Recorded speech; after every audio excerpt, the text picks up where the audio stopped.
Bienvenue dans le média Le Grenier, le podcast qui donne la parole aux entreprises et aux entrepreneurs qui font l'immobilier au sens large. Peu importe le domaine, investissement locatif, promotion, crowdfunding, tokenisation, travaux, mon but est simple, c'est d'avoir une conversation pour connaître leur univers dans les moindres détails. Je m'appelle Mickaël et je suis le cofondateur de la société Green Living. On accompagne les particuliers à investir dans l'immobilier locatif sous deux formats. Un accompagnement en 8 sessions, on vous prend par la main pour investir, ou sinon de manière clé en main où on recherche le bien, on fait les travaux, on meuble et on gère pour vous. Alors si tu veux découvrir le parcours de nos invités, leurs craintes, leurs peurs, comment ils font pour avoir un impact, abonne-toi et rejoins-nous dans cette conversation.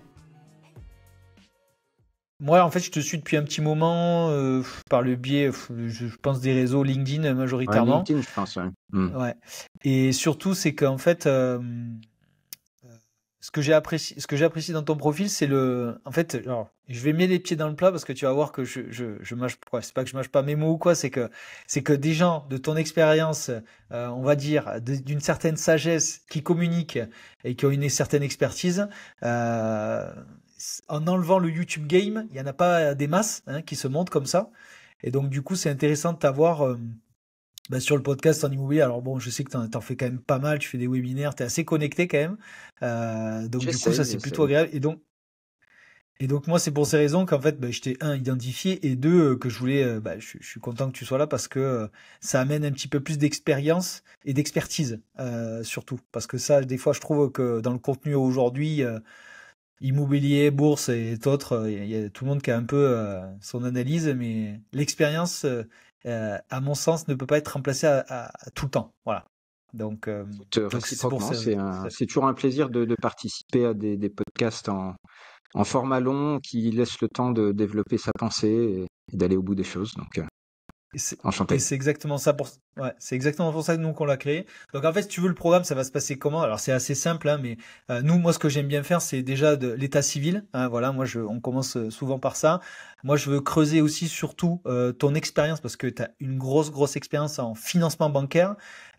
Et ce que j'aimerais avoir, moi, c'est un petit peu l'histoire, c'est-à-dire du financement bancaire, ton expérience, que les jeunes qui nous écoutent et les moins jeunes comprennent qu'en fait, à un moment donné, de là où on part, de ton expérience, après on n'est pas obligé de remonter peut-être non plus à 50, 60 ans, mais de ton expérience, pas encore 60 de creuser un...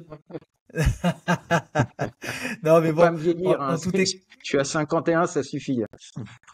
Non mais voilà, je veux offenser personne, mais c'est surtout voilà de retranscrire ton expérience sur ce sujet-là. Et puis après, je sais que voilà que t'as lancé des projets comme Pre-Exchange, Money Smart, tout ça, et j'aimerais qu'on creuse un peu tout ça. Donc, pour commencer, mon cher Olivier, est-ce que tu peux déjà te présenter, mais nous on le fait sous une forme un petit peu atypique, c'est ton état civil, nom, prénom, situation maritale, ton métier à aujourd'hui, parce que ça a pas mal évolué. Voilà, donc ton état civil pour commencer. Olivier Landrevilliers, né en 1973 à Montpellier. Marié, très bien. deux enfants, deux grandes filles. Deux grandes filles, d'accord, ok.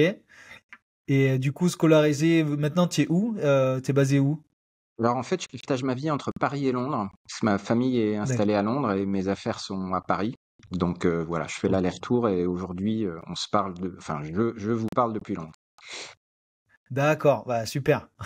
Ça c'est dingue. Et donc Montpellierin, alors ça je l'ai pas identifié, tu vois ça. Oui, alors très honnêtement, j'y suis resté les 6 premiers mois de ma vie, donc je n'en ai gardé strictement aucun souvenir.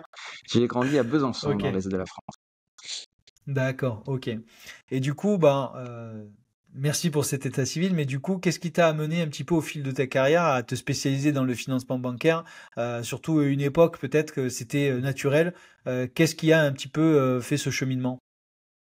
Comme souvent dans une carrière, c'est d'abord le fruit des hasards et des opportunités qu'on saisit au bon, hein. Donc, pour moi, ça commence très très tôt, puisque je suis encore en école de commerce. Donc, on est en 1993.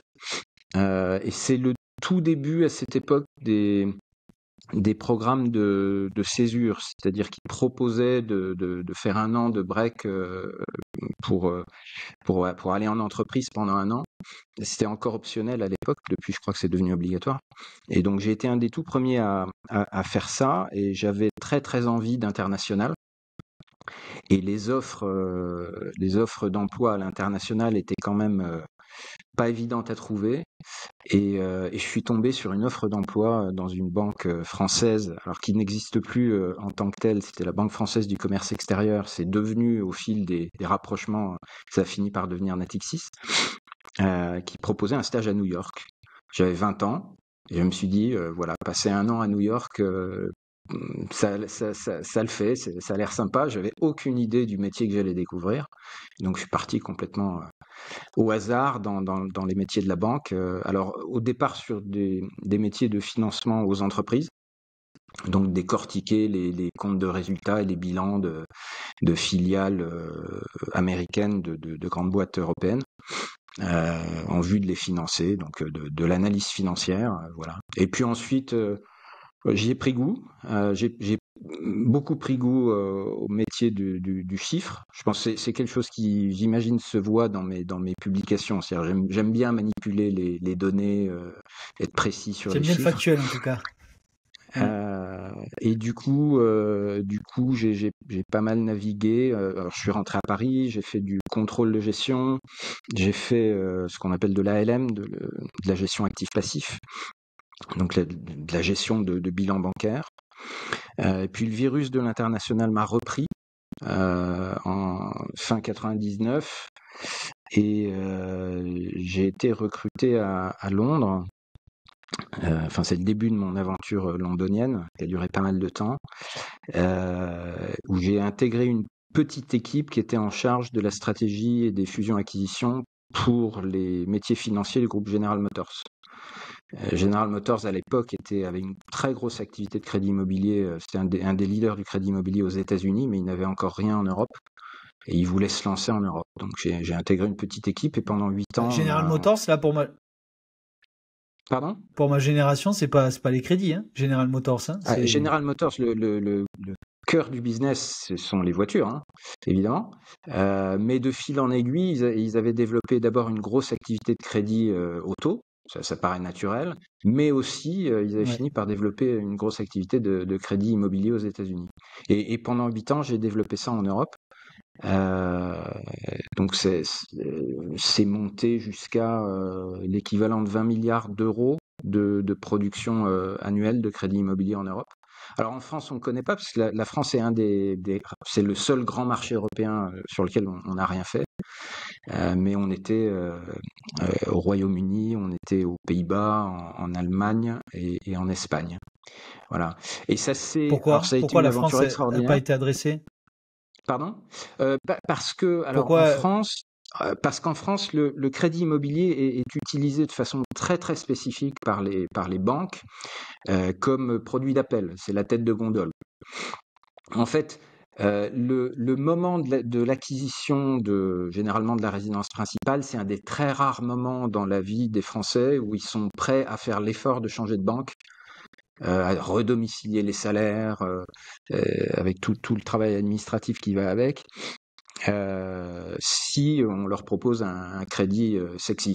Et du coup, les banques se sont adaptées à ça en France et du coup, les crédits immobiliers en France se font avec les marges les plus faibles d'Europe et les taux les plus faibles d'Europe.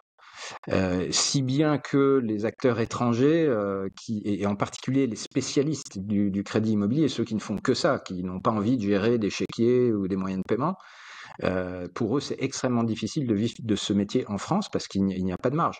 D'ailleurs, la preuve en est, hein, c'est que les rares spécialistes du crédit immobilier en France ont tous disparu.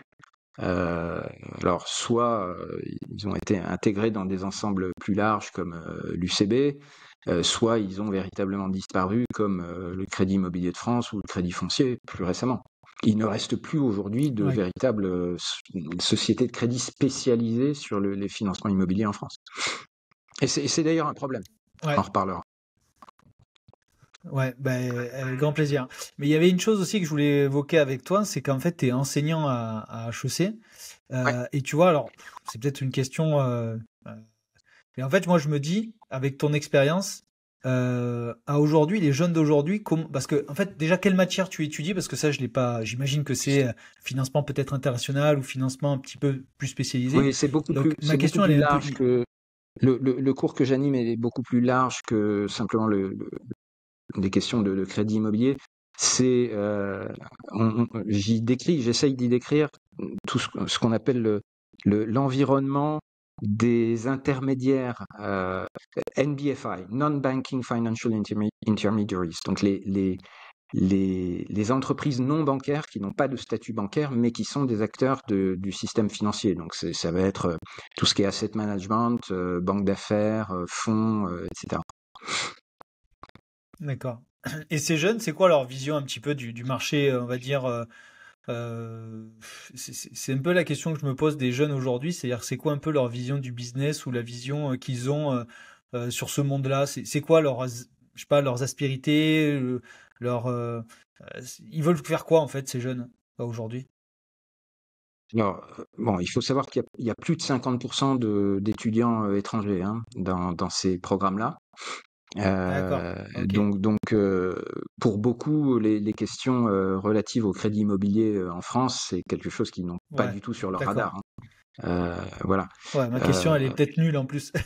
mais ensuite, non, ce que je ressens de façon assez nette, hein, c'est une curiosité de cette génération d'étudiants pour tous les modèles qui viennent disrupter, comme on dit, l'ancienne façon de faire de la banque. Euh, et c'est vrai que ça, c'est quelque chose qui a beaucoup émergé curieusement enfin après la grande crise financière de 2008-2009. Finalement, le durcissement des réglementations qu'on a imposées aux banques, pour des raisons qu'on comprend, a finalement déplacé le curseur vers des acteurs qui, eux, ne s'embarrassent pas de structures bancaires. Ça peut être par exemple le crowdfunding ou des choses comme ça, et qui du Ouais, coup viennent faire concurrence aux banques et viennent faire du crédit ou des choses qui s'apparentent à du crédit avec des règles différentes. Alors c'est intéressant aussi parce que du coup ça crée aussi de nouveaux risques que le régulateur peine à suivre et à encadrer. Mais ça bouge beaucoup et on sent que la nouvelle génération s'y intéresse. Il y a aussi évidemment beaucoup de curiosité pour tout ce qui est crypto. ah ouais, ouais, ouais. Ah bah, là, le monde bancaire, est-ce que le monde bancaire d'ailleurs s'y intéresse de plus en plus ou est-ce que tu penses qu'ils vont le réguler à terme? C'est encore compliqué pour le monde bancaire, les cryptos.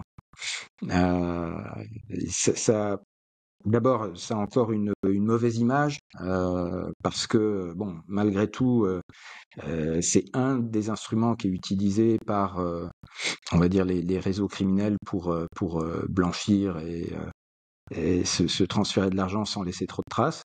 Euh, et, et par ailleurs, le régulateur est encore comment dire, enfin, voit encore d'un très mauvais œil cet univers-là. Donc les banques qui ont en permanence le régulateur qui regarde par-dessus leur épaule, pour l'instant, sont très timides sur les questions de crypto.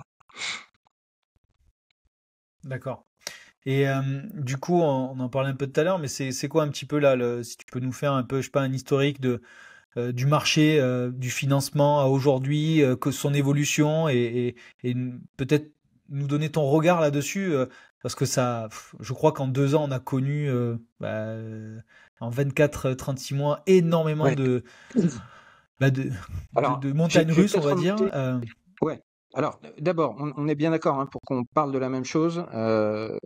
Ta question porte sur le marché du crédit à l'habitat en France. On est d'accord. C'est Ouais, bien ça que tu me on peut demandes de commencer par commenter. ça. Après, ouais, D'accord. exactement, ouais, ouais, Ok. exactement, ouais.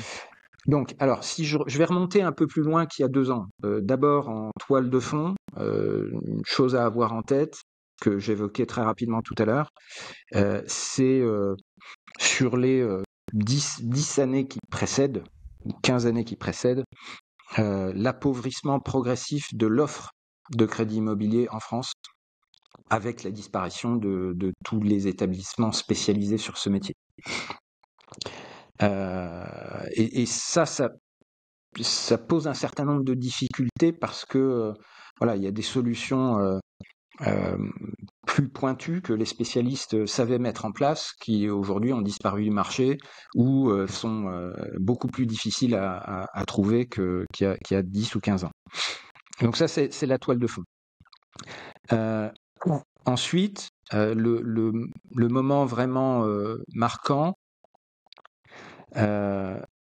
c'est la remontée des taux, le retournement des taux, suite à, on va dire, la période Covid, la crise en Ukraine, etc., le retour de l'inflation. Enfin bon, je vais pas faire tout un cours de macroéconomie, mais je pense que tout le monde comprend ça. Donc, fort retour de l'inflation. Et pour lutter contre le retour de l'inflation, bon, les banquiers centraux n'ont pas 36 instruments, hein. La méthode, c'est de relever les taux pour faire baisser la demande de crédit, et c'est ça qui permet de mettre un peu d'eau froide, on va dire, sur la surchauffe de l'inflation. Donc ça, on le voit, ça arrive en Europe au printemps 2022. Hein, la BCE commence à remonter ses taux, avec un temps de retard d'ailleurs sur la Banque centrale américaine, au printemps 2022. Mais la remontée, en revanche, une fois qu'elle est enclenchée, elle est vraiment très rapide. Et du coup, si on regarde en termes de taux de crédit, de taux offerts sur les crédits, on est passé en l'espace de 18 mois des taux de crédit les plus bas qu'on n'avait jamais connus. Hein, on pouvait emprunter à 1%, voire même parfois légèrement en dessous de 1%, Ouais. à 20 ou 25 ans. Ce qui était du jamais vu. Et 18 mois plus tard, ces taux-là sont passés au-dessus de 4%. On est monté jusqu'à 4,25, je crois, à peu près, en taux moyen. Donc ça a un impact évident sur la capacité d'achat des ménages, la capacité d'investissement en immobilier des ménages, puisque ça signifie en gros que pour emprunter la même somme, les mensualités de crédit sur 25 ans vont être, je crois que c'est quasiment 30% supérieures à ce qu'elles étaient. Ouais. Donc ça crée immédiatement une tension sur la demande de crédit. Donc évidemment, bon, les premières victimes de ça, ce sont les primo-accédants, hein, ceux qui sont pas encore dans la chaîne, qui n'ont pas encore de biens immobiliers et qui soudain voient leur pouvoir d'achat immobilier se réduire de façon drastique. Donc beaucoup repoussent leur projet.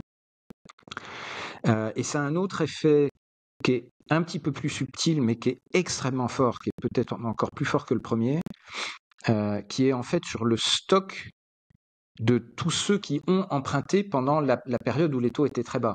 Donc eux, ils sont déjà propriétaires. Ils ont eu la chance d'emprunter ou de renégocier leurs taux, ce qui revient au même. Donc ils sont sur des taux qui sont, on va dire, entre 1 et 1,5 pour une grande partie d'entre eux, hein, tous ceux qui ont emprunté ou renégocié, on va dire, entre 2016 et début 2022. Et eux, alors d'une certaine façon, ils ne sont pas sensibles au mouvement des prix de l'immobilier, parce que s'ils vendent, de toute façon, ça va être pour racheter autre chose. Hein, donc ils n'ont plus beaucoup de sensibilité au prix de l'immobilier. Ouais. Par contre, s'ils se lancent dans un projet pour déménager, ils sont condamnés à rembourser le crédit à 1% qu'ils avaient, qui était une aubaine, et ils vont devoir en reprendre un nouveau à 4,30. Alors, ça a rebaissé depuis, intérêt, mais voilà. Et donc ça les freine. Ça veut dire que tout le monde s'assied là où il est et ne bouge plus, quoi. Donc tout le monde met ses projets en suspens et les volumes de transactions s'effondrent. Ce qu'on a vu. Bon, tout ce que je décris là, ça s'est produit dans tous les pays d'Europe. Hein. La hausse des taux, la baisse des transactions, etc. Donc il n'y a pas, jusque-là, dans ce que je décris, il n'y a rien de spécifiquement français. Ce qui est spécifiquement français, c'est que on est venu ajouter à ce phénomène macroéconomique qui était une nécessité pour lutter contre l'inflation, on est venu rajouter des obstacles qui relèvent purement de choix politiques ou de choix réglementaires, et on l'a fait dans un timing qui était particulièrement euh, difficile pour le secteur. Donc dans cette catégorie, on peut citer notamment ce qu'on appelle les normes HCSF, les normes du Haut Conseil de stabilité financière. Donc c'est une émanation de la Banque de France en réalité, qui alors ils avaient déjà émis des normes sur les limites, on va dire, que les banques devaient se fixer quand elles octroyaient des crédits à l'habitat, en termes de ratio, de taux d'endettement, de choses comme ça, ou même de durée. Mais jusqu'à début 2022, ces normes n'avaient que valeur de recommandation. Janvier 2022, donc à 2 mois avant le début de la remontée des taux, la Banque de France juge que c'est le bon moment pour transformer ces normes, pour donner une valeur réglementaire à ces normes. Ce qui signifie qu'une banque, aujourd'hui, peut être sanctionnée si quand elle octroie des crédits qui ne respectent pas ces normes. Donc soudain, on met beaucoup de contraintes sur la capacité des banques à continuer à accompagner leurs clients sur des projets immobiliers. Alors que, soit dit en passant, hein, en France, il faut quand même le savoir, contrairement à ce qu'on a pu voir aux États-Unis ou en Grande-Bretagne, on n'a jamais eu de crise financière en France causée par des problématiques de crédit à l'habitat aux particuliers. Hein. Les banques ont toujours été Alors pourquoi ils ont durci tout ça? et très conservatrices dans leur façon d'octroyer des crédits en France. Et sur le crédit à l'habitat, hein, je dirais pas forcément la même chose sur d'autres formes de crédit comme le crédit à la consommation. Mais sur le crédit habitat, il n'y a jamais eu d'accident. D'ailleurs, les propres statistiques de la Banque de France le montrent très bien. Hein, dans les commissions de surendettement, il y a moins de 6% des ménages qui se présentent en commission de surendettement pour restructurer leurs finances, qui ont un crédit d'acquisition à l'habitat encore en cours de remboursement. Bon, bref. Et Donc il y a eu cette Olivier, difficulté-là. Ouais. pourquoi ils ont durci? Pourquoi ils ont durci la Banque de France 2 mois avant? Strictement aucune idée. Strictement aucune idée. Je n'arrive pas à me l'expliquer. Enfin, il y a toutes sortes de théories. Certains pensent que c'est une volonté d'accélérer la correction du marché en termes de prix de l'immobilier. Bon, je ne sais pas. Je suis pas dans la tête du gouverneur de la Banque de France, mais ce qui est sûr, c'est que c'est pas dans son mandat de faire ça. Personne lui demande de piloter les prix de l'immobilier. Son mandat, c'est d'assurer la sécurité du système bancaire français. Tous les banquiers que je connaisse s'accordent à dire qu'il n'y avait absolument aucun problème dans les pratiques telles qu'elles existaient encore en 2021 dans les banques françaises. Mais bon. Donc il y a eu ça, et puis il y a eu aussi, on va dire, alors, cette fois de la part de Bercy, en remontant jusqu'à 2017, disons, une volonté d'utiliser le logement, de piloter la politique du logement pour en faire ce que j'appelle une vache à lait fiscale, pour appeler un chat, ou une vache une vache. L'immobilier a cette merveilleuse qualité vue de nos hauts fonctionnaires à Bercy, de ne pas pouvoir s'exiler.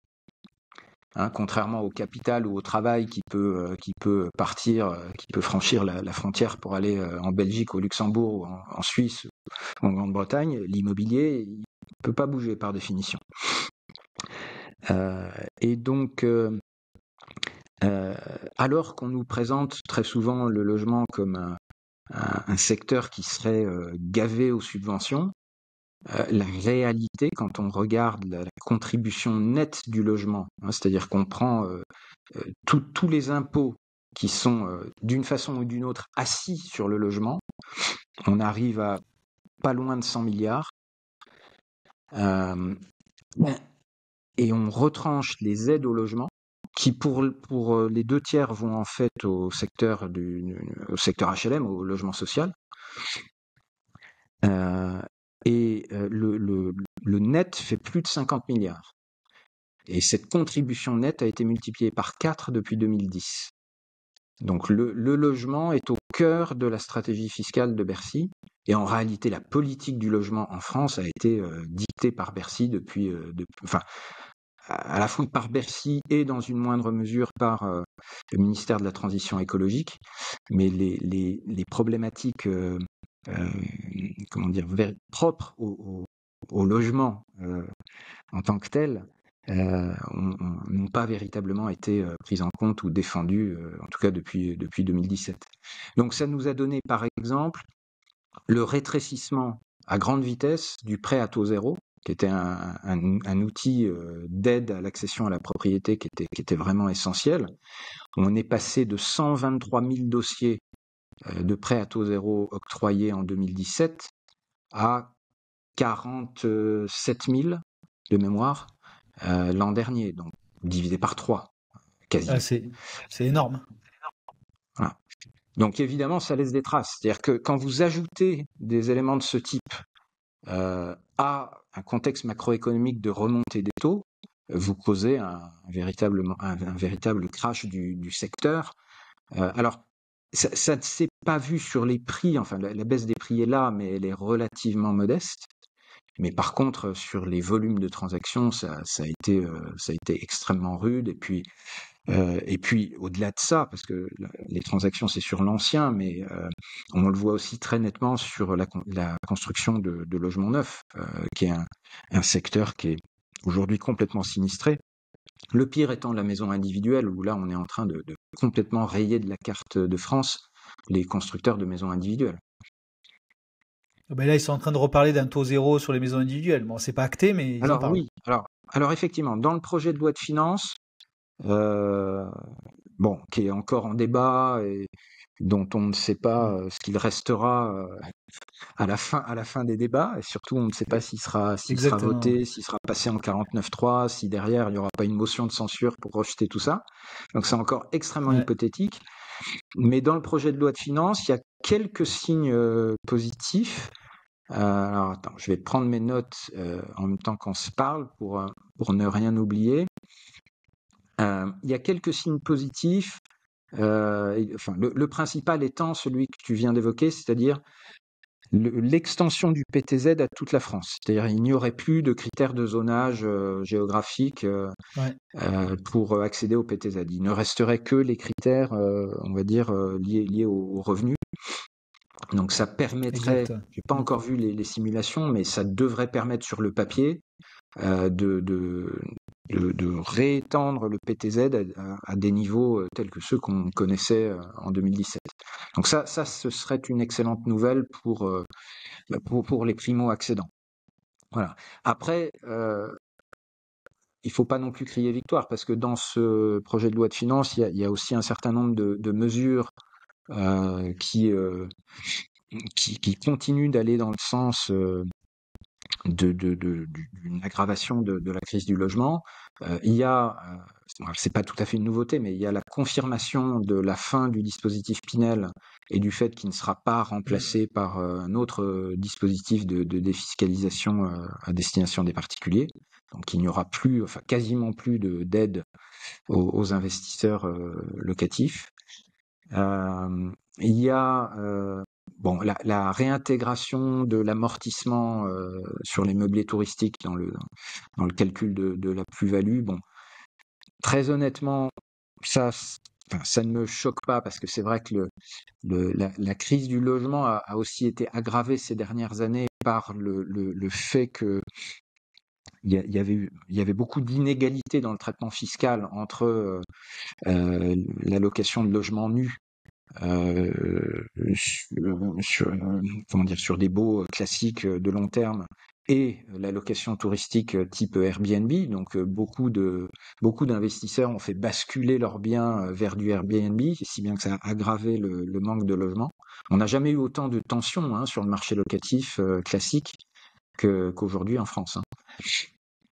Donc ça, quelque part, je pense que il fallait le faire, même si c'est toujours problématique pour les investisseurs, parce que voilà, ils ont mis de l'argent sur la table sur la base d'une fiscalité qui leur était présentée, et puis on change les règles en cours de route. Donc Bah, c'est toujours un problème. tu vois, c'est ça tu vois, le problème, c'est ça, c'est qu'en fait, moi, ce que je critique, c'est pas les règles, l'énoncé de départ me Ouais, pose pas c'est de problème ou les l'instabilité. problèmes. Mais moi, Ouais, bien sûr. c'est la Ah, c'est terrible. visibilité à moyen et long terme qui est affreuse. Parce que donne-nous les Alors règles moi, et je pense alors que tu sais, tout. moi j'ai un, Ouais, depuis le temps que je suis dans la finance, j'ai un principe simple que j'applique à tous les sujets d'investissement, y compris sur l'immobilier, c'est ne jamais se lancer dans un investissement sur la seule base du régime fiscal qui est proposé. ah bah ça, on est complètement d'accord. Parce que Ouais, il peut changer à tout moment. Et pire que ça, hein, il y a même un truc qui est absolument horrible en matière de fiscalité, qui n'existe nulle part ailleurs, c'est ce qu'on appelle la petite rétroactivité, hein. C'est-à-dire que dans le projet de loi de finances, s'ils le veulent, ils peuvent même décider que ces changements sont rétroactifs au 1er janvier 2024. Ce qu'on ne peut c'est vrai, faire dans c'est vrai. aucun autre domaine de droit, ce serait retoqué par le Conseil constitutionnel, mais pas en matière de fiscalité. Et ouais, parce Donc que il faut toujours faire très attention. Il faut toujours avoir d'autres raisons d'investir que simplement le régime fiscal.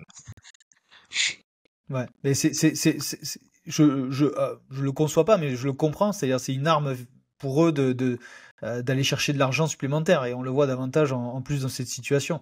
Ça me paraît logique, mais mais par contre, tu vois, avec tout ce que tu viens de Et dire, alors, et pardon, juste effectivement, pour terminer, Michael, ouais, juste pour terminer sur le projet de loi de finances, on a maintenant des ballons d'essai qui commencent à être lancés. Je suis sûr que tu as suivi ça sur deux choses qui ouais, me font tomber de l'armoire. C'est une possible hausse des droits de mutation. Donc les droits de mutation, c'est ce qu'on ouais, appelle, et on ne devrait pas utiliser ce terme, mais c'est ce que tout le monde appelle les frais de notaire. On ne devrait pas l'utiliser exact, parce ouais. qu'en réalité, à 90%, ce sont des taxes. Les émoluments du Ouais, notaire dans tout ça, c'est ouais. finalement C'est 1 ou pas tant 2%, je que crois, ce qu'on croit. c'est Ouais, minoritaire. voilà. Et donc, comme les volumes de transactions baissent et que ça pose des problèmes dans les budgets des communes, hein, puisque les communes et les départements Mm. se partagent cette manne financière, euh, eh bien, qu'est-ce qu'on va faire? Bah, c'est pas compliqué. On propose, hein, c'est pas encore fait, mais certains proposent de remonter le taux des frais de notaire, enfin des droits de mutation, pour compenser la baisse des volumes. Bon, évidemment, quand les volumes repartiront, ils oublieront de rebaisser le taux, hein, il faut pas se faire d'illusions. Donc, je Ouais, c'est trouve ça ça le problème. complètement fou. Ouais, Donc on va encore alourdir la mule, hein, qui est déjà à bout de souffle, avec ouais, une pente comme ça, et on va encore lui rajouter une valise sur le dos. Et puis dans le même état d'esprit, on entend aussi certains élus proposer de réintroduire la taxe d'habitation. Voilà. Donc la ouais, taxe ouais. d'habitation, qui était déjà un jeu de dupes, hein, puisqu'elle a été, elle a été bien compensée sur la taxe foncière dans pas mal de communes, hein. Sur les 3 dernières années à Paris, les taxes foncières ont fait plus 72% quand même en 3 ans. Et maintenant qu'on nous a fait avaler cette hausse, on voudrait réintroduire la taxe d'habitation. Et évidemment, on oubliera de rebaisser les taxes foncières, hein, bien entendu. Voilà, donc il y a des choses qui sont quand même assez sidérantes, qui tournent en ce moment, qui me font penser que, au-delà des discours qui étaient plutôt rassurants, hein, de la nouvelle ministre du Logement, j'ai le sentiment que à Bercy, on n'a toujours pas changé le logiciel et qu'on continue à voir le logement comme la dernière vache à lait fiscale sur laquelle on peut se reposer pour nourrir la hausse ininterrompue, infinie de la dépense publique, puisque ça, c'est le sujet dont on ne parle jamais, des sources d'économie de dépenses publiques. Non, alors ça, j'ai écouté tous les débats à l'Assemblée depuis bientôt un mois et personne n'a mis d'idée sur la table dans ce domaine. Voilà. C'est fou ça. Tiens, c'est hallucinant ça. Et juste une question là qui me vient. Si toi, demain, on te nommait ministre du logement et ministre du budget, non mais on se projette, Olivier. Franchement, on est vraiment dans un cas hypothétique. Il n'y a pas de. Mais c'est quoi les. Parce que moi, je suis pas pro Pinel ou anti Pinel, mais je trouve que c'est dommage que le neuf, il n'y ait pas de quelque chose un autre dispositif véhicule fiscal qui a été remplacé. Je le déplore. Mais qu'est-ce qui ferait que je sais pas, les trois, quatre choses qui feraient, qui relanceraient le logement en France, d'après toi? Est-ce que tu as déjà un peu, je sais pas moi, une idée là-dessus? Bon, alors, peut-être d'abord par précaution, hein, dire que je n'ai pas cette ambition d'abord, et moi j'approche ces sujets. Non, non, mais il faut un peu de modestie quand même. J'approche ces sujets, comment dire, via le prisme d'un professionnel du secteur financier et de Tout à fait. l'immobilier, on va dire, parce que je m'intéresse beaucoup à ces sujets.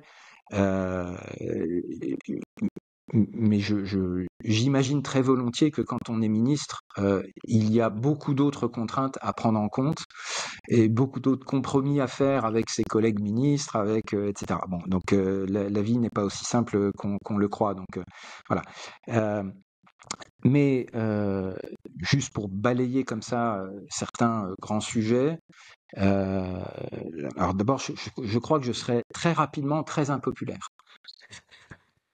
parce que je m'attaquerai notamment à la question du logement social, qui est, de mon point de vue, à la source de beaucoup de difficultés du secteur du logement. Il faut savoir, c'est un espèce de grand tabou que tous les professionnels connaissent, mais que le grand public ignore complètement, que le logement social en France est indirectement très largement subventionné par le logement privé.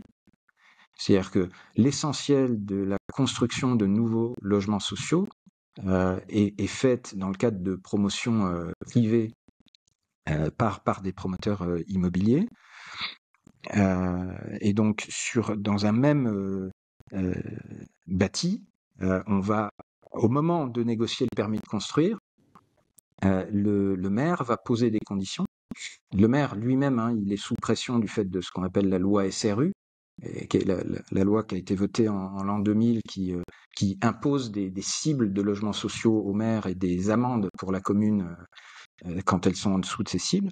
Et donc, du coup, la plupart des maires, s'ils acceptent de donner un permis de construire à un promoteur, vont assortir ce permis de construire d'une condition sur le pourcentage de logements sociaux dans l'immeuble en question. Mais ça va au-delà de ça. Beaucoup imposent aussi à quel organisme de logement social ces lots devront être vendus, parce Exact. que les communes elles-mêmes sont souvent investies dans des établissements mixtes qui interviennent dans ce domaine. Et ils vont parfois même imposer à quel prix, à quelle décote. Donc en réalité, dans le même immeuble, deux appartements qui sont des copies conformes, hein, parfois, vont être vendus l'un sous pression, en dessous du prix du marché, même en dessous du prix de revient, donc à perte, hein, pour le promoteur. Voilà, et les promoteurs, il faut pas se leurrer, ils savent compter, hein, ils savent utiliser un tableur Excel. Donc s'ils doivent vendre 30% ou 40%, parfois même 50% des lots en dessous du prix de revient, ben nécessairement ils vont répercuter ça sur le prix qui sera des lots qui seront vendus sur le marché libre. Donc quand les Français se plaignent que le logement neuf coûte trop cher et que ça n'est plus abordable à ces prix-là, c'est aussi la résultante indirecte des choix politiques qui ont été faits pour encourager le logement social. Alors, bon, il en faut, hein, du logement social et c'est normal qu'il y ait des formes de subventions. Je suis pas sûr que la chose la plus intelligente à faire était de faire supporter l'essentiel de ce subventionnement par la construction de logements neufs libres. Bon, ça c'est une vraie difficulté. Au-delà de ça, il faut aussi, mais là on rentre dans le domaine, on va dire, dans des domaines sociétaux beaucoup plus touchy, il faut aussi qu'on se pose la question de jusqu'où on pousse ce modèle du logement social, hein. Dans la loi SRU, alors qui a été renforcée par la loi Duflot en 2014 de mémoire, 2013, les cibles de logements sociaux sont maintenant à 25%. 25% des logements de la commune. Quand on sait que logement social, énorme, hein. ça se cumule presque toujours avec les aides, les APL, hein, les aides au logement, ou d'autres formes d'aide au logement. Donc, en réalité, ce qu'on est en train de dire, c'est qu'il y a un ménage sur 4 en cible. On n'y est pas, hein, mais en cible, il y aurait un ménage Mm. sur 4 qui se voit virtuellement offrir son logement par le reste de la communauté nationale. Moi, je trouve que ça pose question. Il me semblerait sain que ce type d'aide soit assorti de conditions de durée. De la même façon que les allocations chômage, on les encaisse pas toute sa vie. Bon. Mm. Il faut savoir que le logement social, le modèle du logement social tel qu'il est apparu en France au début des années 60, a été progressivement complètement dévoyé. Quand ça apparaît dans les années 60, c'est la vocation du logement social, c'est vraiment de loger de façon temporaire des populations généralement fraîchement immigrées qui arrivant sur le et on en avait besoin on avait besoin de travailleurs, donc ce sont des gens qu'on a fait venir et le temps qu'ils s'intègrent sur le plan économique, qu'ils puissent générer des revenus. Voilà, il y avait ce système, mais qui n'était censé être que temporaire. Et au bout d'un an ou C'était un deux, tremplin. les familles quittaient ces logements et les laissaient Mm. finalement à de nouvelles générations d'immigrants ou de jeunes travailleurs qui arrivaient sur le marché. Bon. Progressivement, ça a été complètement dévoyé et aujourd'hui, là, il y a eu un très très bon rapport qui est sorti au printemps d'un ancien préfet, le préfet Auboin, sur ce dévoiement du logement social et ses conséquences sociétales. Et on est maintenant à moins de 5 ou 6% de rotation dans le parc de logements sociaux. C'est-à-dire que de plus en plus, c'est du logement social à vie, ce qui pose une vraie difficulté. Donc voilà. Donc ça, je pense il faut complètement revoir ce modèle-là, le repenser de A à Z. Une autre chose à laquelle je mettrais fin sans aucune hésitation, c'est l'encadrement des loyers. L'encadrement des loyers, partout où ça a été tenté, il y a beaucoup de pays qui l'ont fait. Ça se termine toujours tôt ou tard par des niveaux de plafonnement qui sont devenus déconnectés du marché et qui du coup causent un effondrement de la construction nouvelle, de l'investissement locatif, voire même, j'avais étudié le cas de Stockholm, qui est absolument édifiant, voire même l'apparition de marchés noirs, parce qu'en fait, ça crée une telle pénurie de logements qu'une fois qu'on a fini par trouver un logement à louer à un prix artificiellement bas, mais finalement, on s'y accroche et même le jour où on doit déménager, on ne va pas le dire au propriétaire et on va sous-louer au noir à des prix évidemment bien plus élevés à des jeunes qui, eux, ne trouvent pas à se loger. Donc c'est une catastrophe l'encadrement des loyers. On commence d'ailleurs à le voir dans les grandes métropoles, notamment à Paris, ça a accéléré la fonte du parc locatif. Et voilà, moi je continue de penser qu'on a besoin du parc locatif privé. Je ne crois pas du tout au monde où on n'aurait que d'un côté le logement social pour 25% des Français et la pleine propriété pour les 75% qui restent. Non, on a Oh, mais plein l'encadrement des loyers, c'est expérimental. c'est expérimental, non, c'est tous les maires maintenant dont les communes sont classées en zone tendue ont la faculté, c'est une faculté, c'est pas obligatoire, mais ils ont tous la faculté de décréter, d'imposer un plafonnement de loyer. Juste pour préciser, je parle bien des plafonnements de loyer tels qu'ils existent par exemple à Paris ou à Lyon. Je ne parle pas des règles d'encadrement des loyers, type indexation, le fait qu'on puisse pas faire n'importe quoi sur les indexations, etc. Ça, c'est normal, ça existe Oui, presque oui. partout. Pas aucune difficulté avec ça. Mais en fait, quand on plafonne les loyers à un niveau artificiellement bas, alors que les taux remontent, ça signifie en fait qu'on crée une déconnexion entre le rendement locatif un nouvel investisseur peut obtenir sur un logement qu'il achète et les taux de crédit qui vont lui être proposés par les banques. Et on y est déjà, à Paris, on voit déjà ça. Le rendement Mm. net investisseur dans Paris Intramuros, aujourd'hui, il est assez franchement inférieur au taux qu'on peut obtenir sur les emprunts bancaires. Donc une fois qu'on a cette déconnexion, qu'est-ce qui se passe? Les investisseurs prennent leurs jambes à leur cou et ils font autre chose avec leur argent. Et donc le parc locatif commence à fondre. Donc voilà, deux Ok, d'accord. mesures évidentes. Voilà. Après, si on se dit tout, euh, je pense, enfin comme je le décrivais tout à l'heure, hein, on a fini par s'habituer en France à un fonctionnement du secteur du logement où on est à la fois assommé de taxes, mais en même temps, pour faire passer la pilule, on nous restitue une partie non négligeable de ces taxes sous forme d'aides en tout genre, de subventions, etc. Bon. Je ne serais pas contre l'idée de faire marche arrière sur ces deux curseurs, hein, c'est-à-dire alléger la ponction fiscale qui est attachée au logement, mais en retour, accepter de fonctionner sur des principes de marché et ne plus vivre perpétuellement des subventions. Non, mais ça, je suis d'accord, je suis complètement d'accord avec toi. Et en plus, il y a un sujet qui est corrélé un peu à tout ça, c'est que il y a quand même les.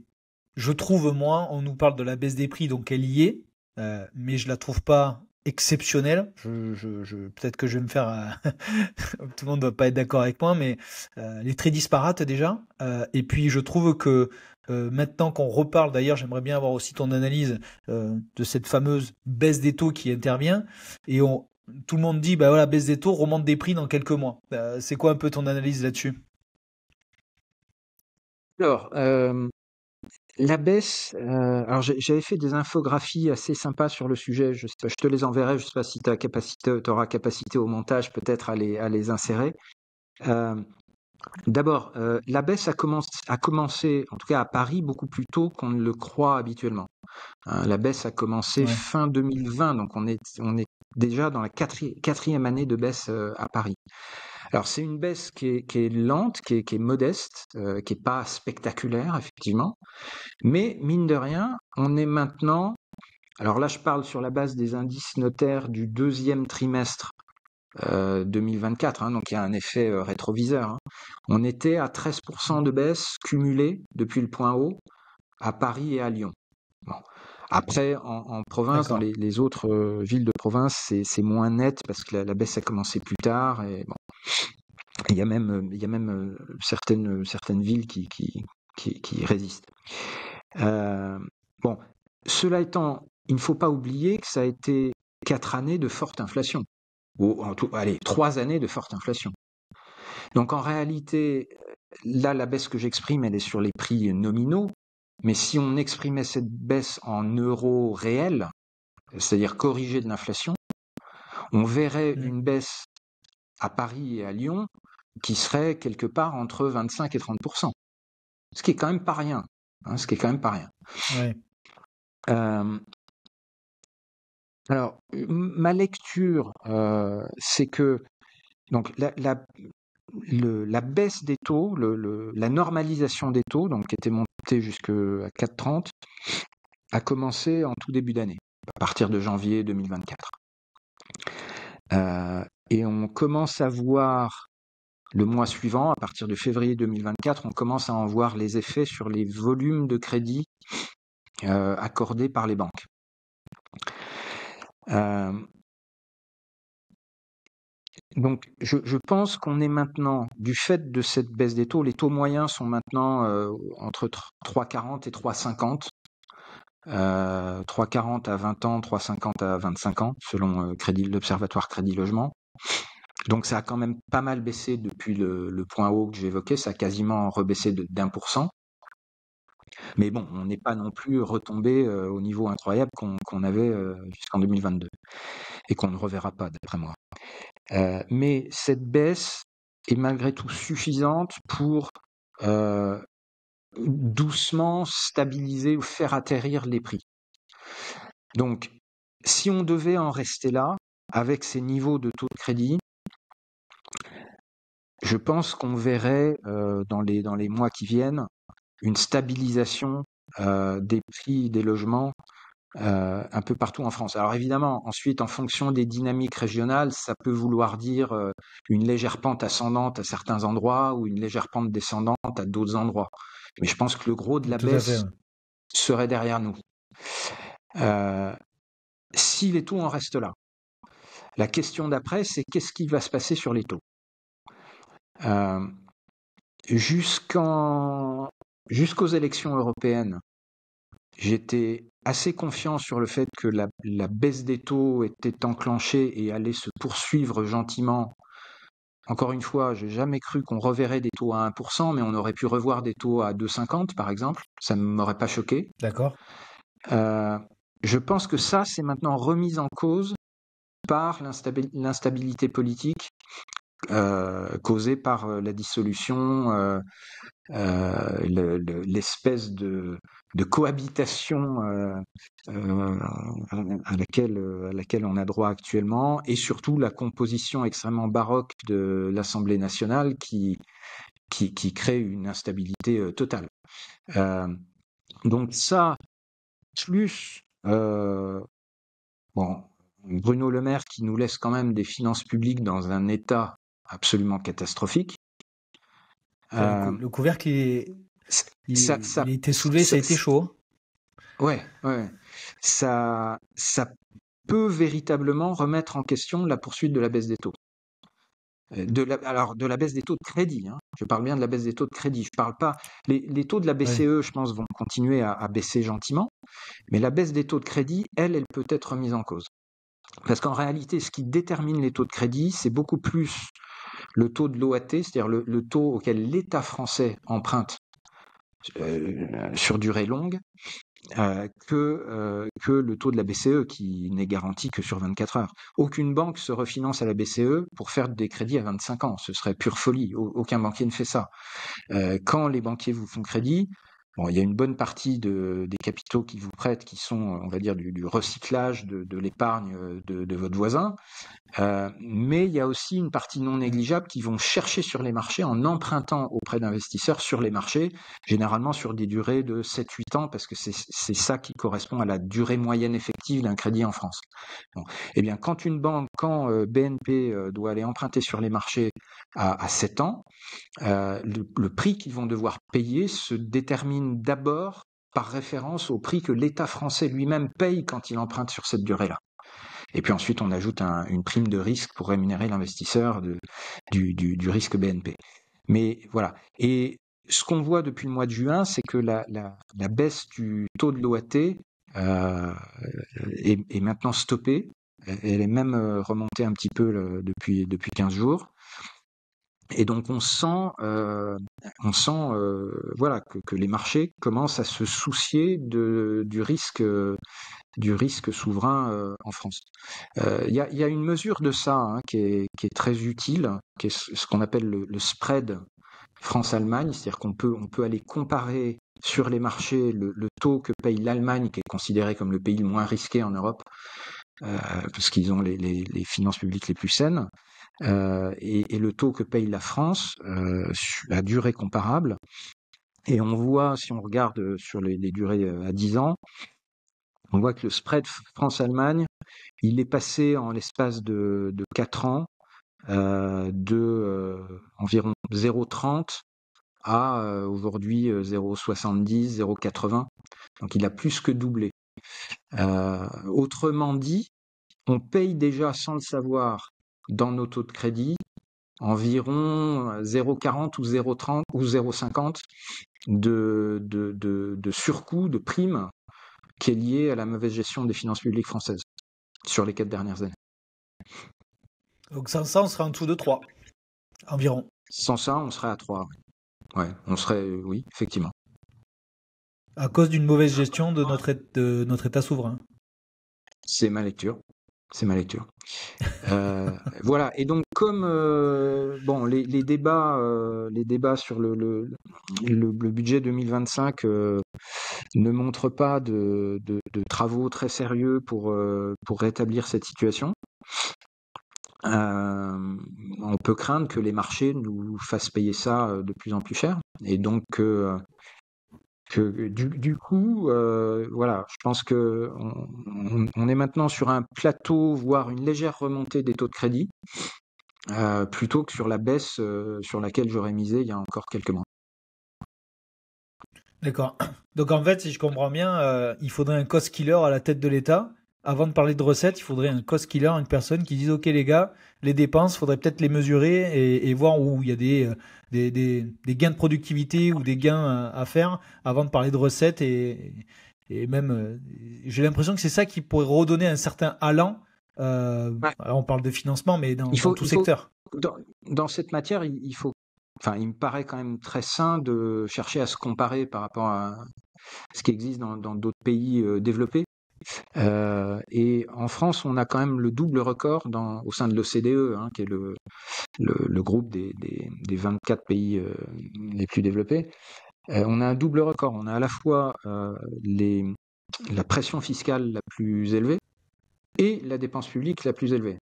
Donc quand vous avez ces deux records-là, et que malgré tout, vous avez un gigantesque déficit à résorber, il paraît naturel de faire porter l'effort sur la dépense publique, plutôt que de monter la pression fiscale à un niveau encore plus extravagant, alors qu'on est déjà sur le podium, enfin plus que sur le podium, on est premier dans le domaine.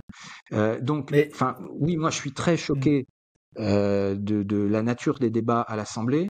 Il m'aurait paru absolument évident, mais après, je comprends que la tradition des projets de loi de finances ne répond pas à ça, mais il m'aurait paru absolument évident dans la façon de mener les débats de l'Assemblée, de commencer par traiter la question de la dépense publique. Et une fois qu'on avait réussi à se mettre d'accord sur combien de dépenses publiques on allait déployer en 2025, de réfléchir ensuite à, voilà, qu'est-ce qu'on fait du côté de l'impôt pour pouvoir financer cette dépense publique. On a fait exactement le contraire. Donc pour l'instant, les discussions n'ont porté que sur de nouveaux impôts.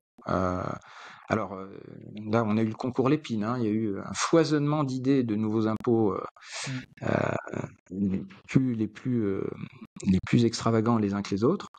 Voilà. Ensuite, on a eu des débats sur faire marche arrière sur la réforme des retraites. Ça va bien arranger nos finances publiques, ça aussi. Mais en revanche, la dépense publique, non. C'est comme je l'écrivais dans un post un petit peu grinçant, pas de problème, ils ont prévu de s'y mettre le 32 décembre. ah ouais, non, mais c'est hallucinant, hein. C'est hallucinant. Je les suis peut-être moins que toi, mais je les suis quand même. Et je trouve tous les jours, on nous parle de recettes et tous les jours, j'ai eu la même lecture moins experte, on va dire, mais des dépenses. Je dis, mais quand est-ce qu'on va en parler, quoi? On en parle, mais jamais de façon approfondie. Et je me dis même, là, tu vois, on enregistre le 6 novembre.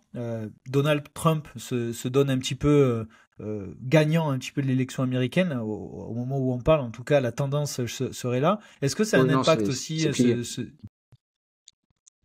C'est plié. Bon, ben Est-ce que, voilà, tu vois. Je sais est-ce que pas. ça aura un impact? Est-ce que, ouais, tout à fait. Alors, alors là, pour le coup, il faut sortir la boule de cristal, hein. Là, c'est vraiment très difficile à dire. D'abord Non, mais parce que après, Donald Trump est éminemment imprévisible, c'est d'ailleurs sa grande force. ouais. Donc c'est difficile. Mais bon, on peut imaginer, enfin, si on se réfère à ce qu'il avait fait pendant son premier mandat, qu'il nous fera pas de cadeau à nous Européens. Ouais. Donc voilà, je pense qu'il va poursuivre sur des choses qu'il avait commencé, hein, pour essayer de réindustrialiser les États-Unis, de donner un avantage aux entreprises américaines, notamment sur le coût de l'énergie. Voilà. Et nous, pendant ce temps, il faut quand même savoir que depuis la fin de son premier mandat, on est devenu complètement dépendant des États-Unis pour notre approvisionnement énergétique, notre approvisionnement en gaz, hein, qui traverse l'Atlantique dorénavant, puisque on ne l'achète plus aux Russes. Ouais. Et voilà, donc oui, enfin, ça peut nous coûter cher cette affaire-là. Ok. Bon, écoute, on a quand même fait un grand tour et moi, j'aimerais avant de terminer cet enregistrement, parler un petit peu de tes activités parce que là, c'est vrai que nous a donné, je pense, à mon avis, comme on dit aujourd'hui, une masterclass de financement, on va dire, un peu plus générale. Mais ce qui est bien, c'est que les gens comprennent de là où on part et de là où on arrive. C'est vraiment là, moi, la lecture que j'en fais de notre enregistrement. Mais toi, tu as un petit peu là une expertise là-dedans, forte. Tu as lancé Money Smart, donc j'aimerais quand même que tu nous expliques ce que c'est. Et il y a même un truc que j'ai vu sur LinkedIn qui est récent, c'est Pre-Exchange. Alors je sais pas si tu veux en Exchange, parler ou quoi, mais exchange. ça Ouais, m'inter... ouais. Pre-Exchange, pardon, Ouais, excuse-moi. Mais ok, du ok. coup, de me dire si les deux sont corrélés et c'est quoi Non, les non, non, choses non, et non, c'est non. quoi un peu ton présent et ton futur à Olivier. Non, non, alors les deux n'ont pas véritablement de lien. Bon, Money Smart, c'est mon bébé que j'ai lancé il y a un peu plus d'un an. C'est Ta un troisième site, fille. éditorial d'analyse financière et économique sur des sujets parfois pointus. Ça peut être des sujets de finances publiques, ça peut être des sujets économiques, ça peut être des sujets de finances personnelles aussi. Voilà, où j'essaye de partager le point de vue d'un ex-banquier pour essayer de décrypter des sujets souvent complexes. Donc il y a aussi une newsletter. Enfin voilà, j'invite tout le monde à découvrir ça. Bon, On c'est mettra les surtout pour liens, moi on mettra tout ça. ouais, merci, c'est sympa. Bon, c'est surtout un showroom dans le sens où ça génère beaucoup de trafic, beaucoup de visibilité. Je suis souvent repris dans la presse nationale. Euh, et il ressort de cette visibilité régulièrement des opportunités pour faire d'autres choses à côté. Et donc, parmi ces autres choses à côté, j'ai une activité d'investissement, de business angel, on va dire, sur des projets un peu innovants que j'accompagne. Des projets qui ne sont pas strictement les miens, hein, au sens où ça n'est pas moi qui les ai fait naître, mais des projets qui me paraissent intéressants et, euh, et auxquels je pense pouvoir apporter en termes de conception, d'accompagnement, de carnet d'adresses, voilà. Alors je peux pas parler de tous ces projets parce que certains sont à des stades qui sont encore trop tôt, pas assez mûrs pour que j'en parle aujourd'hui, mais il y en a un effectivement ça y est, qui est live, qui est le projet Prexange, dont je peux parler rapidement. Alors, j'ai pas eu le temps tout à l'heure dans mon parcours, hein, mais après ma carrière de banquier, j'ai aussi dirigé pendant 2 ans un grand réseau de courtage en crédit immobilier. Donc CAFPI, c'est ouais, c'est aussi ça. un secteur que je connais bien. Et après cette expérience, j'ai pu constater que le métier du courtage en France était en pleine transformation et que il faut savoir que le marché du courtage en France est extrêmement fragmenté, hein. Il y a un peu plus de 50% du marché du courtage qui est constitué de petits courtiers indépendants ou tout petit réseau à l'échelle d'une ville. Voire de personnes qui cumulent des métiers, des gens qui sont à la fois conseillers en gestion de patrimoine et qui font un peu de courtage, ou des gens qui font de la promotion immobilière et qui ont une petite cellule de courtage, etc. Et ces gens-là ont été confrontés depuis 2019 à une stratégie des banques qui a visé à réduire le nombre des canaux de courtage et concentrer finalement l'utilisation du canal courtage à quelques grands réseaux. Mais donc pour les indépendants, c'est devenu de plus en plus difficile de continuer à accéder à un panel de banques suffisamment large pour être vraiment représentatif du marché. Si bien que ça finit parfois par poser de vrais problèmes de légitimité vis-à-vis des emprunteurs. Voilà, donc avec un autre entrepreneur, enfin 3 autres entrepreneurs du secteur, on a réfléchi à cette problématique et Alors on n'a pas voulu créer un énième réseau de courtage, hein, d'autres font ça très bien et on ne cherche pas à leur faire concurrence. Par contre, on a voulu, on a pensé que ça faisait du sens de créer une plateforme technique qui redonne accès à des courtiers indépendants, à un panel le plus large possible de banques, tout en recréant des conditions de productivité optimales. Donc ça veut dire aussi, à notre niveau, mutualiser pour le compte des banques un certain nombre de contrôles que chaque banque va devoir refaire quand elle reçoit le dossier, pour pouvoir leur garantir que quand ils ouvrent un dossier Prexange, voilà, il a été certifié par un analyste Prexange, en plus du travail du courtier, et ils savent quand ils l'ouvrent que le dossier est absolument complet, qu'il y a tous les justificatifs qu'il faut, qu'il y a une cohérence des informations, D'accord. etc. Donc, ils gagnent beaucoup de temps, et gagnant beaucoup de temps, ils acceptent du coup de réouvrir le jeu avec des courtiers indépendants, sachant que Prexange a fait le travail de contrôle qualité entre les deux. Voilà. Donc c'est live en région PACA depuis un mois. En mode Ok. pilote, hein. Il faut qu'on démontre la viabilité du modèle dans les mois qui viennent. Et puis ensuite, progressivement, en 2025, on étendra au reste du territoire si tout se passe bien. Voilà. D'accord. Magnifique. Bon, en tout cas, ce qui est sûr, c'est que là, tu te consacres plutôt à Money Smart et une carrière, quoi, une carrière, pas une carrière, mais je veux dire, une étape de business angel, j'ai l'impression. C'est un peu ça le présent et futur d'Olivier. C'est ça, et puis ma petite activité d'enseignement, alors c'est pas toute l'année, mais c'est quand même consommateur de temps.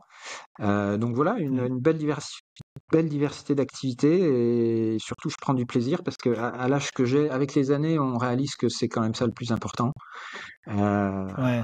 et plutôt que le schéma corporate classique. Voilà, l'indépendance et le plaisir la capacité à maîtriser son temps et l'intensité, et les sujets qu'on choisit, les personnes avec qui on passe du temps, ça n'a pas de prix. Non, je suis complètement d'accord avec toi. Après, tu vois, tu vois, ça a été un podcast quand même assez technique. Et donc, moi, j'ai beaucoup apprécié. Et je pense qu'il y en a pas mal qui vont aimer aussi l'expertise et le fait qu'on soit rentré vraiment dans ce détail de comment, pas comment on construit un financement, mais la logique du financement, de pourquoi cette crise, de pourquoi, comment on va en sortir. Si tant est, en tout cas, aujourd'hui, comme tu l'as dit, on n'a pas de boule de cristal, ça c'est évident. Mais voilà, comment on se situe à aujourd'hui dans le financement bancaire français et on voit que quand même beaucoup de choses sont corrélées, l'État, la BCE, tout ça. Donc c'est jamais facile d'avoir des projections. Mais en tout cas, je te remercie d'avoir été aussi, voilà, aussi, t'as vulgarisé un petit peu la Ok. situation, donc ça c'est cool. Mais est-ce qu'on a oublié d'aborder un sujet ou autre chose que tu aurais aimé qu'on discute où où on a tout dit, hein, on a tout balayé. Je crois que c'était très complet. J'espère que je n'aurai pas perdu trop d'auditeurs en route. Non, mais c'est ça aussi, tu vois, le temps long du podcast, c'est ça qui est génial, c'est que voilà, on peut expliquer, donner sa pensée.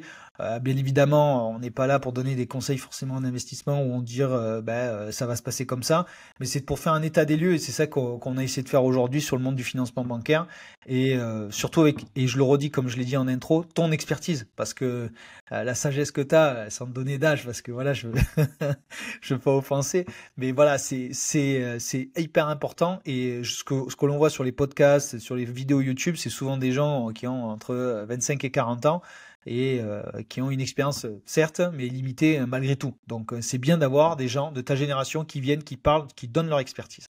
Donc c'est pour ça encore une fois je te remercie. Voilà. Donc du coup, de toute façon on arrive L'économie et les systèmes financiers, ce sont des cycles longs. Et tant qu'on n'a pas vécu un exactement. cycle Ouais. complet, on n'est pas un banquier complet. Et Eh j'ai ben, la chance d'en avoir vécu bientôt deux. voilà, exactement. C'est pour ça, tu l'as très bien résumé. Je crois que j'ai pas plus à dire, tu l'as très bien résumé. Du coup, en tout cas, c'est la fin du podcast. Alors pour le terminer, je vais faire un petit peu les choses, on va dire un peu obligatoires. C'est que vous oubliez pas de vous abonner. Maintenant, on est sur YouTube, donc il faut surtout, voilà, vous abonner ou en tout cas nous faire des retours, des commentaires pour qu'on s'améliore et puis mettre un avis 5 étoiles sur Apple Podcast et Spotify. C'est la meilleure façon pour nous de faire connaître le podcast et les vidéos et la chaîne.